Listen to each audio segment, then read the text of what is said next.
Reclaiming Catholic Intimacy, formerly Charting Toward Intimacy, covers mature topics. Listener discretion is advised. Imagine it this way, Kathleen. Let me pretend I was your mom and I told you for years and years and years that you were allergic to chocolate.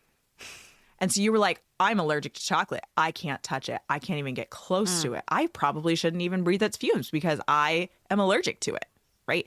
And then as soon as you get married, I'm like, Kathleen, you're not actually allergic to chocolate. Here's a piece of chocolate cake. It's the most amazing thing you've ever eaten. You are going to love it.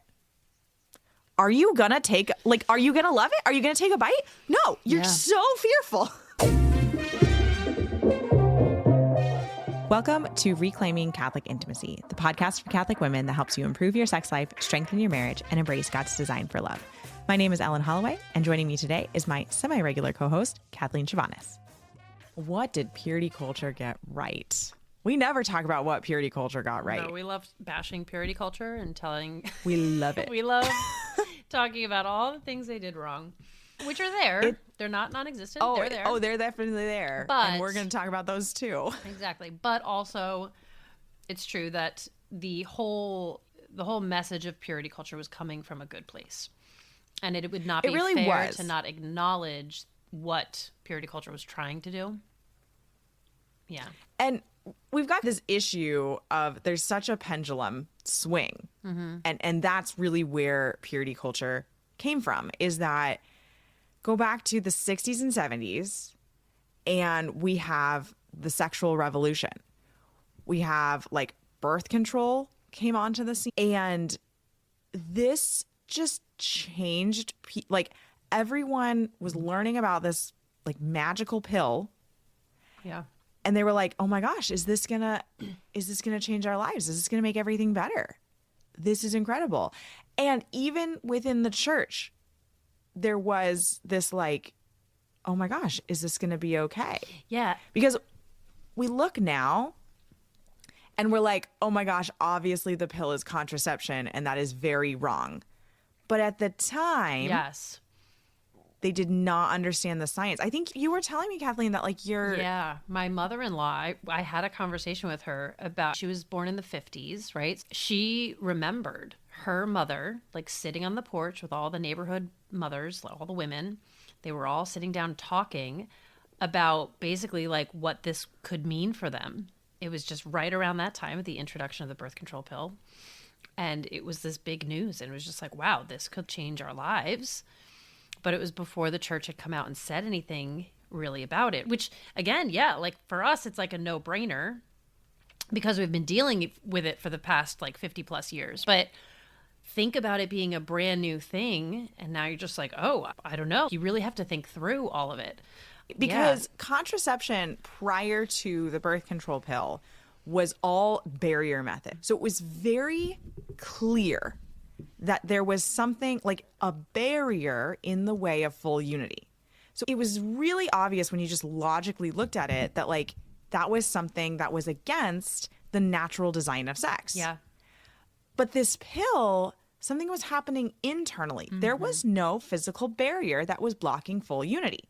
So there was an honest question, right, of, is this pill humans using their will and knowledge to create something that's going to help us? Or is this something not okay? And that is why Pope Paul VI created what are those things called? Encyclical. No, he wrote the encyclical, but he had the group do the research and create the report. Oh, I forget. Yeah. Yeah. Whatever those are. But those groups that the Pope... A commission. Commission, yeah. I was thinking task force. No, it's not task force. It is task force, but that's not the term. Commission, yeah. It's a commission. The Pope does this for all sorts of things. And typically commissions are private. And this was one of those private commissions. The reports of commissions are given to the Pope for anything he wants, anything he's going to write. He typically will create a commission for. And so he created a commission, and the reports are never really supposed to be out in the world. And we know, you've probably heard the story of how the majority report from this commission was pro birth control pill and the minority was against birth control pill. And then the media took that and twisted it and went, oh my gosh, Pope Paul VI didn't even listen to his advisors. That is not what a commission is. Yeah. It's not advisors for the Pope. Yeah. Okay. The Pope is listening to the Holy Spirit.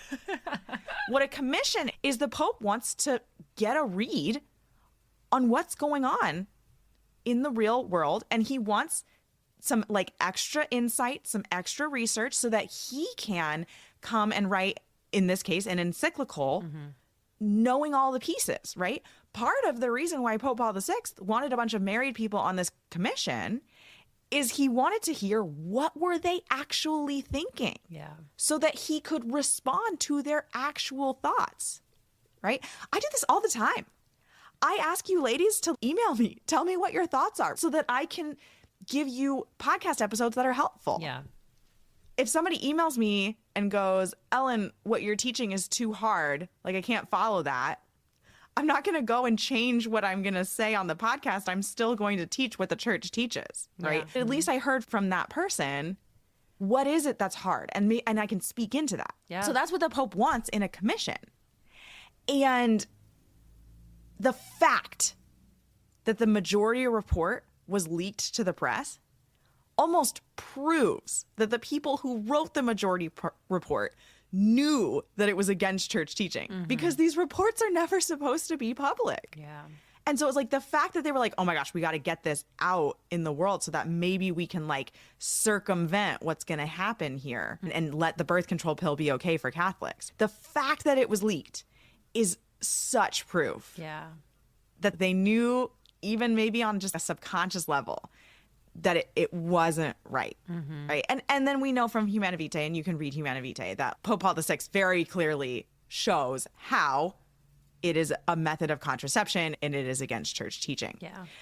But there was so much confusion in the 60s and 70s. There was like, the culture was going super sex positive, and like, I remember hearing this story from my mom. She went to college in the 70s, and she was like, oh yeah, every Friday, one of her professors would just say, all right, everybody, go have a sex-filled weekend. Oh my gosh. Can you imagine that? That's even wild. today in college.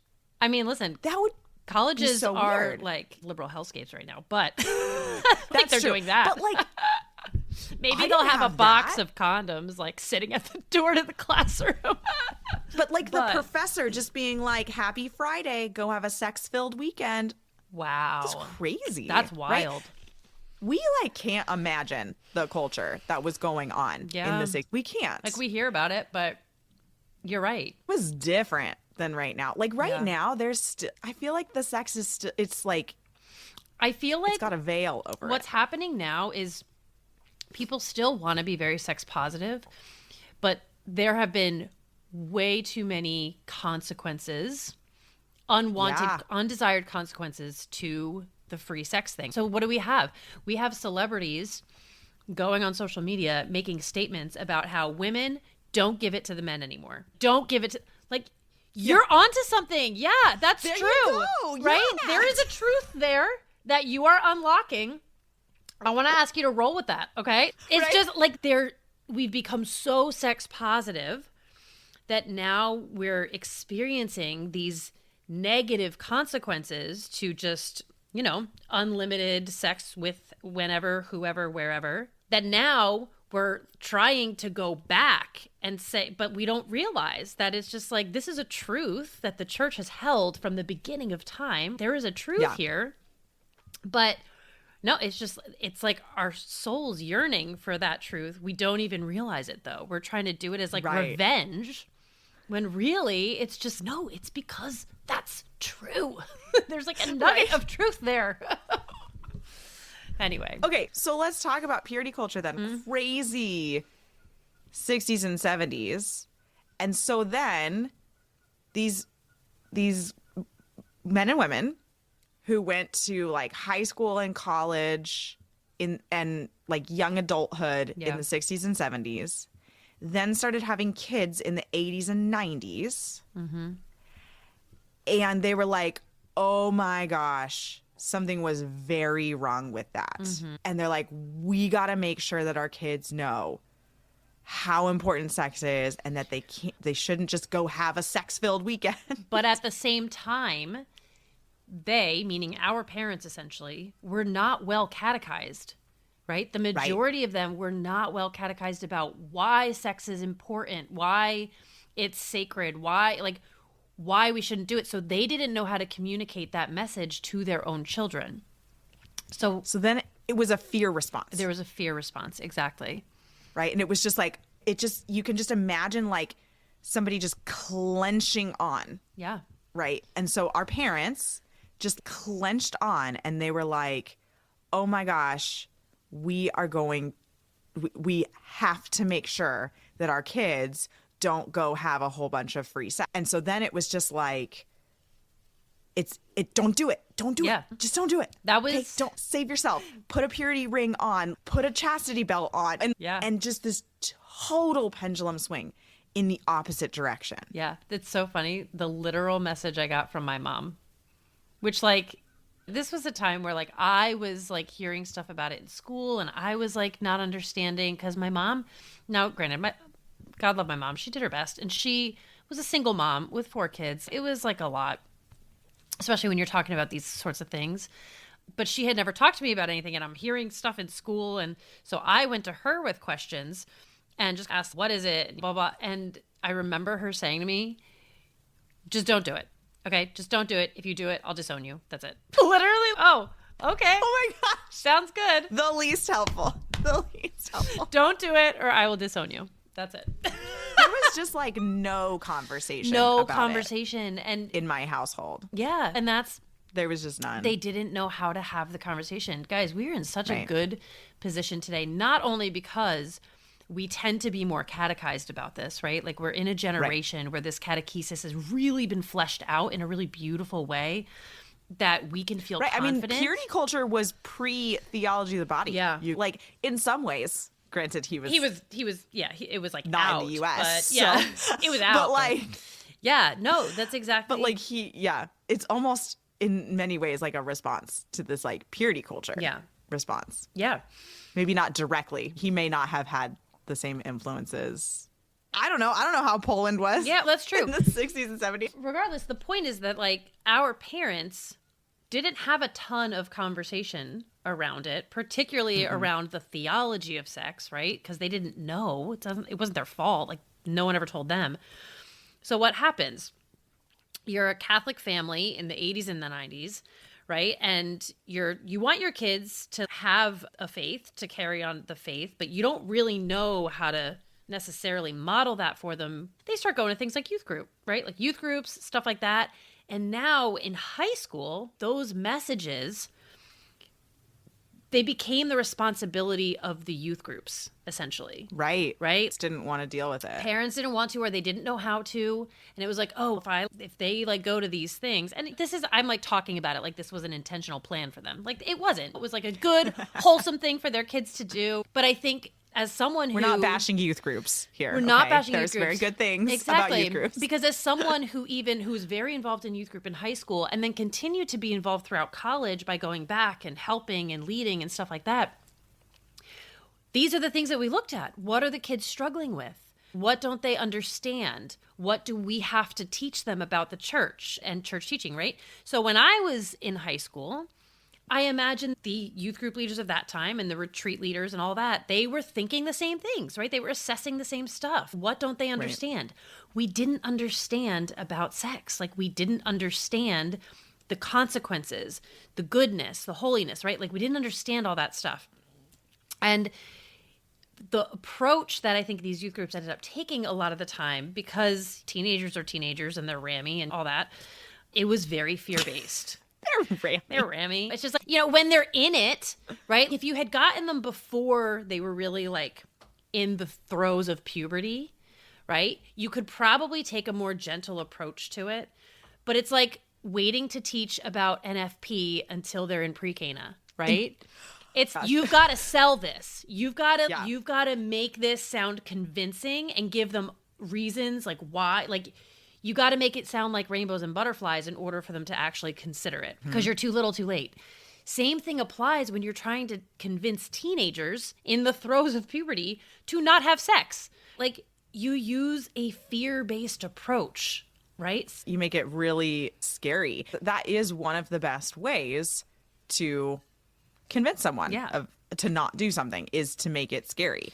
And again, like, purity culture was coming from a good place. It was wanting to reverse or avoid what happened in the 60s and 70s. Yeah. But then we got these analogies, these really damaging analogies, and there's so many of them. Like, I remember hearing about one where it was like a piece of tape, right? And every time like that you had sex, you were like putting your piece of tape on someone and then you were ripping it off, right? And so eventually the tape doesn't stick. Oh my gosh. I know, right? Yeah. Or one that I never got that one. I heard that one from someone. I was like, ooh. Yeah. The one that I got was that your heart is a water balloon. Every time that you have sex, you're poking a little hole in it. So the water is going to leak out. And then if you poke too many holes in it, then when you get married, like, you're going to only be able to offer this like deflated flaccid heart. Yeah, flaccid heart. But and you had one too. I did. Kathleen, right? We had also a heart, but it was a paper heart, and the retreat leader would go in the middle of a circle of all the high schoolers on retreat, and they would rip off a piece of their heart, their paper heart, and hand it to somebody. Like, oh, hey, you're looking good. Here you go. And then rip off another piece and give it to somebody else, and just keep doing that until eventually you just had this little like tiny shred of heart left. And that was the message, was that like every time you give yourself away to somebody, you have less of your heart to give your spouse. Which again is so fear-based. Very fear-based, right? And yes, is there a bonding, like a chemical bonding even, that occurs when you have sex? 100%. There is absolute truth in these analogies. Correct. But the problem is that these analogies are teaching that you are irredeemable. Right. After that. Yeah. And that is not the faith. Yeah. That is not what we teach. That is not the faith. Like, it is very true that every single person you have sex with, you are chemically bonded for the rest of your life with that person. That is absolutely true. And I think that's something important that kids like need to know. Yeah. But it is not true that you are damaged goods, that you are broken forever, that you are irredeemable, right? Because God makes all things new. Yeah. Right? Yeah. And I think all things. That message could have worked if there was a second part to it, right? Where there was someone who represents your future spouse and then someone who represents God. And together they start going and getting the pieces and putting it all back together. That could be a good message that, there is some damage that occurs, but it does not make you irredeemable, and it does not make you a poor spouse because you don't have enough to give your husband, right? Okay. But in the same way, your spouse and the Lord can heal your heart over time. Like they can come and put that heart back together. And if that were like the more drawn out message, that would have been convicting. Right? Absolutely. And not that this wasn't convicting. It was convicting, just in all the wrong ways. It was convicting. It was just, we know out of fear, the problem. Right. We'll get in there in a little bit on why some of those things are a big problem. But one of the analogies that I really love is Christopher West has this analogy where he takes a piece of paper and he's, okay, everybody, look at this piece of paper. On this piece of paper is the most beautiful painting you've ever seen. And he puts the paper up and he's, okay, everybody, ooh, everybody, ah. He's done this. It's like, if you've been to a Christopher West talk, you've seen this analogy. It's so funny. You could probably find it on YouTube. You could find Christopher West doing this if you want to, like, if you want the better version. But then he takes the piece of paper and he's like, this is what the world does to sex. So this painting, this beautiful image is like representing like sex or yourself or the body, right? And he crumples it up into this piece of balled up paper, right? Yeah. And society takes this and goes, wow, this is ugly. Let's throw it out, and throws it in the trash. But God looks at this and says, wow, this is ugly right now. Yeah. And then he uncrumples the paper and smooths it out, right? And it's God uncrumples those sins.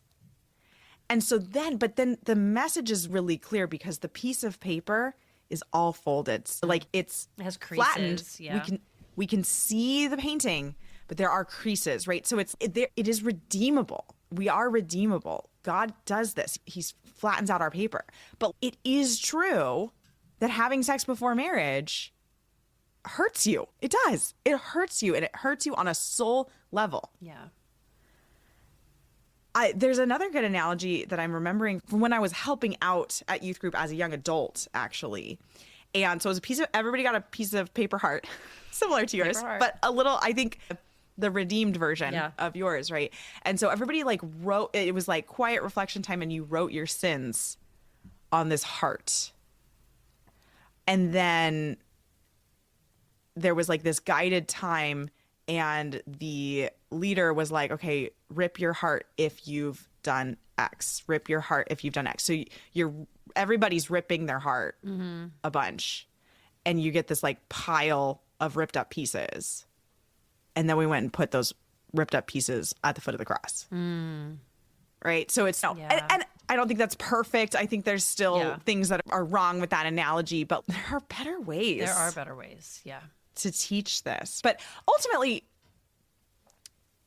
purity culture came from a good, they wanted to share something good. They wanted to share something important. Yeah. But the issue is when they came from this fear-based approach, then we get married and it's like we're supposed to flip this light switch, and that doesn't work because we've been like tied up, and sex has become this like fearful, bad, dirty thing. And it's even become like the goal, right? Or to not have sex became the goal, right? Like, right. Oh, I saved myself. I saved myself. And like my high school, man, I was all alone in my views on sex in high school. I went to a performing arts high school. It was just liberal out the wazoo, okay? Like, just like dancers and thespians and like musicians all over the place.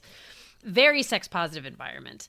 So I was like very alone, not like in a way that like hurt me, but it was just like, no, like I had a reputation as like, she's the good Catholic girl and like that became a big part of my identity, which isn't a bad thing. But when it becomes a part of your identity like that, it's just, no, like you're seen as the girl who doesn't have sex. So then when you get married, and you're supposed to. Yeah. And it's, oh no, wait, this has been a part of my identity. Yeah. Now I throw that away. How does that work? So much. Yes. When I got it had really become part of my identity. Yeah. That I was the girl who did it right. Yeah. Right. I was the girl who deserved the white dress at my.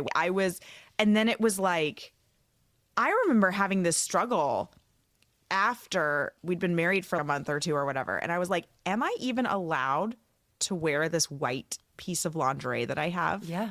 Because I'm not pure anymore. Yeah. I'm not. Like, that's the issue that Mm-hmm. purity culture did. And I'm seeing this in my 8-week group coaching program right now. All of these ladies came into the program and they're like, I have a form that they filled out when they came in. And I was like, what are you hoping to get out of this? What are you hoping to learn? And it was like, I want to learn how to orgasm. I want to learn, like, I want to increase my desire. I want to actually enjoy sex. Like that's what I was hearing over and over and over and over again, which makes sense. Like we want all of those things. And that's what I want to teach you. But then the ladies went through the way that the course is designed. There's a foundations module that everybody goes through the foundations module. And then after the foundations module, so it's 5 videos.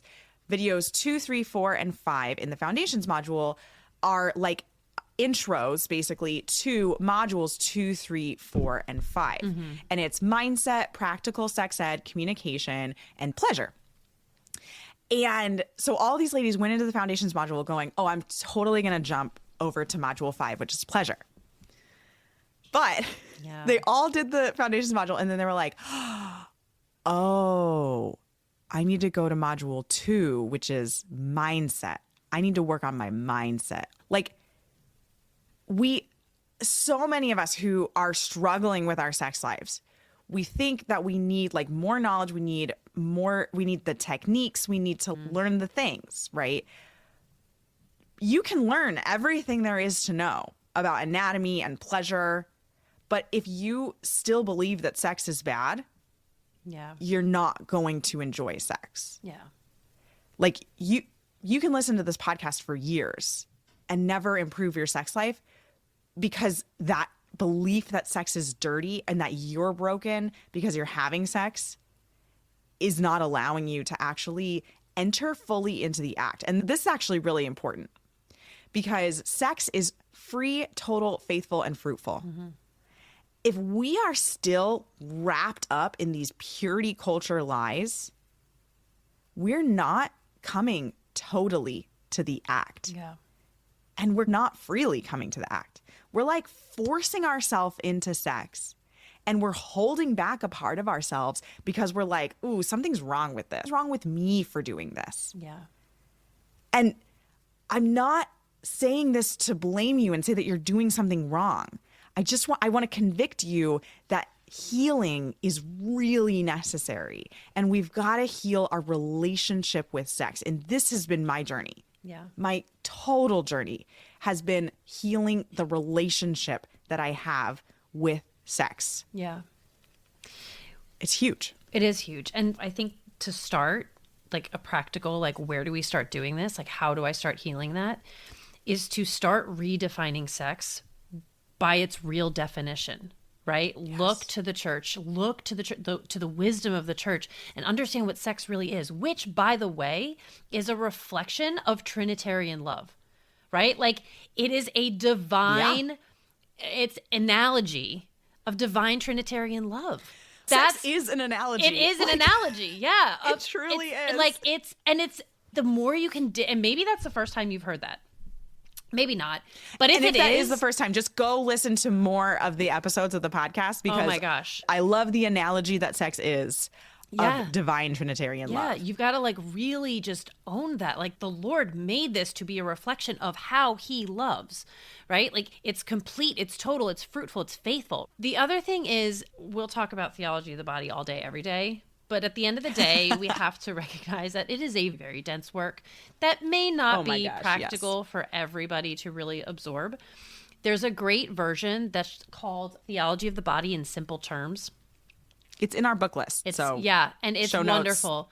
It's Amazon book list. It's not too long, and it really just sums up, like within 2 to 3 pages, it sums up each point made throughout Theology of the Body, and it's just so good. And that's a really, if you need to heal that relationship with sex, learn to redefine it. There's no better place to go than JP2 and how he so beautifully just was able to convey what sex is. Yeah, those would be the practical things I would say. If you have to do that, absolutely, don't wait. Just start redefining it by its true and real definition. Exactly. Because sex is good and beautiful, and like being surrounded by fear of sex. And I think what I see a lot is that like we have this fear of, okay, don't have sex. Right. And then we get married and we heal. And it's okay, we're fine having sex. But then we're clouded by this fear of, am I doing something wrong? Am I sinning in this way? Are we crossing a line? And if there is fear around sex, then you need healing. Yes. If fear exists around when you think about sex or when you're having sex, there is a fear of something, then that is an indication that you need healing. Amen. Thanks so much for listening. If you have ever gotten any value from this podcast, could you do me a favor really quick? Go into the podcast app that you are listening in, and if it gives you an option to rate and review, please rate and review this podcast. It helps us so much in reaching new listeners and spreading the word about this podcast. Thanks so much for listening.